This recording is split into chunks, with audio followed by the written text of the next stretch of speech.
Hey guys, welcome back to Rocket Dreamers YouTube channel. दोस्तों, स्वागत है आप सभी का एक नई वीडियो में। इस वीडियो में आज हम बात करेंगे एक्सपोसैट सैटेलाइट के बारे में, यानी एक्सरे पोलरिमीटर सैटेलाइट के बारे में। इस वीडियो में हम ये भी जानेंगे कि ये मिशन क्यों किया जा रहा है, मतलब पर्पस क्या है। उसके साथ इसमें कौन कौन से पेलोड्स है, पेलोड्स का डिस्क्रिप्शन या पेलोड कैसे वर्क करता है वो किसी और वीडियो में जानेंगे। इस वीडियो में मैं बस आपको ऊपर नॉलेज देना चाहता हूँ कि ये मिशन है क्या। देखिए, एक्सपोसैट यानी एक्सरे पोलरिमीटर सैटेलाइट, इसका बेसिकली लॉन्ग फॉर्म है। एक्सपोसैट का लॉन्ग फॉर्म है ये एक्सरे पोलरिमीटर सैटेलाइट। ये इंडिया का पहला डेडिकेटेड मिशन है पोलरिमेट्री पर, मतलब पोलरिमेट्री पर इंडिया का ये सबसे पहला डेडिकेटेड मिशन है जो स्टडी करेगा एक्सरे, हमारे रेस को, एक्सरे रेस जो होती है उनको स्टडी करेगा ये। उसके साथ ऐसे एक्सरे रेस को ये स्टडी करेगा जो ब्राइट एस्ट्रोनॉमिकल इवेंट्स से आती है या ब्राइट एस्ट्रोनॉमिकल वस्तुओं से आती है, जैसे कि हो गया हमारा black hole, neutron star, active galactic nuclei या पल्सर विंड नेबुला और एक्सेट्रा एक्सेट्रा। तो जैसे इन चीज़ों से जो एमिशन होता है एक्सरे का, उसको ये स्टडी करेगा और इत्यादि सोर्सेस को ये स्टडी करेगा। बेसिकली ये जो एक्सरे रेस स्टडी करेगा ये एक्सट्रीम कंडीशंस में स्टडी करने जा रहा है। स्पेसक्राफ्ट के पास दो अलग अलग पेलोड्स होंगे, दो साइंटिफिक पेलोड्स होंगे। मतलब एक्सपोसैट सैटेलाइट जो है इसके पास दो पेलोड्स है। पहला पेलोड आता है पॉलिक्स और दूसरा आता है एक्सपेक्ट। इसके बारे में हम बाद में किसी और वीडियो में चर्चा करेंगे। पहले बस इतना समझ लो कि दो पेलोड है, जिसका नाम, एक का नाम पॉलिक्स है और दूसरे का नाम एक्सपेक्ट है। दोस्तों, ये जो बेसिकली हमारे मतलब ये दोनों भी पेलोड है, ये एक्सट्रीम कंडीशंस में इन एक्सरे सोर्सेस को स्टडी करेंगे। ओके, बेसिकली वेरियस चीज़ों पर, मतलब वेरियस कंडीशंस पर भी ये ट्राई करेंगे कि क्या प्रभाव पड़ता है इस पर्टिकुलर एक्सरे का वगैरह वो सब। चलिए दोस्तों, अब हम आगे बढ़ते हैं। सबसे पहला जो प्राइमरी पेलोड है वो है पॉलिक्स, यानी पोलरिमीटर इंस्ट्रूमेंट इन एक्सरेज। दोस्तों, ये जो पोलरिमीटर इंस्ट्रूमेंट इन एक्सरे यानी कि जो पॉलिक्स पेलोड है, ये बेसिकली मेजर करेगा डिग्री और एंगल पोलराइजेशन का। शॉर्ट में बोलूँ तो जो पोलराइजेशन हो रहा है वो कितनी डिग्रीज से हो रहा है और कितने एंगल से हो रहा है, ये पॉलिक्स यानी polarimeter instrument in X-rays basically study करेगा।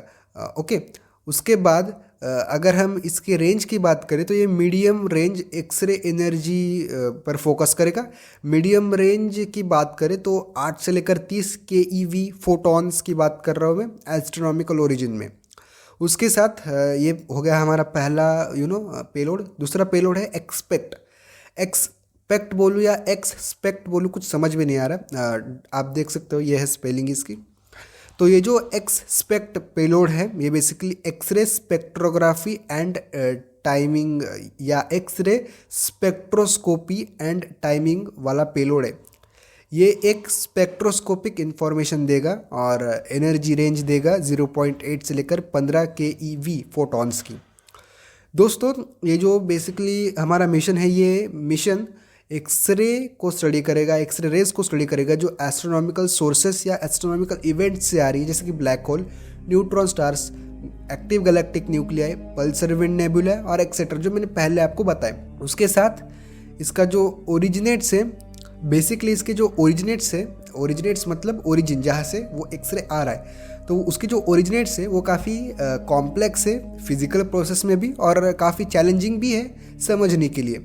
और इत्यादि भी चीज़ें हैं जैसे कि स्पेक्ट्रोस्कोपी का टाइमिंग, इंफॉर्मेशन और बाकी की जो चीज़ें हैं स्पेस बेस्ड ऑब्जर्वेटरीज वगैरह, वो सब, उनसे भी हमें पहले तो इन्फॉर्मेशन निकालनी होगी इस पर्टिकुलर चीज़ की कि भैया अगर हमें स्टडी भी करना है ब्लैक होल को, न्यूट्रॉन स्टार को, एक्टिव गैलेक्टिक न्यूक्लिया को, पल्सर को, नेबुला को, एक्सेट्रा, तो पहले हमें जानना भी पड़ेगा ना कि कौन से वक्त पर हमें ये जो बेसिकली हमारा ओरिजिन है या ओरिजिनेट है, ये पर्टिकुलरली कौन से वक्त पर हमारे ऑर्बिट से किस पॉइंट से दिखने वाला है। सपोज कीजिए ये पॉइंट ए है और इस पॉइंट ए पर हमारे अभी करंट सैटेलाइट है, लेकिन पॉइंट बी पर हमें ये ब्लैक होल देखने में को मिलने वाला है। तो ये जो गणित है ये हमें पहले ही करके रखना पड़ेगा वगैरह वो सब। तो ये बेसिकली काफ़ी एक चैलेंजिंग सा प्रोसेस होने वाला है इंडिया के लिए, क्योंकि इंडिया पहली बार कुछ ऐसा करने जा रहा है। एनीवेज दोस्तों, होप आपको ये मिशन पसंद आएगा। और हाँ, फाइनली ये लॉन्च होने वाला है दिसंबर के अंत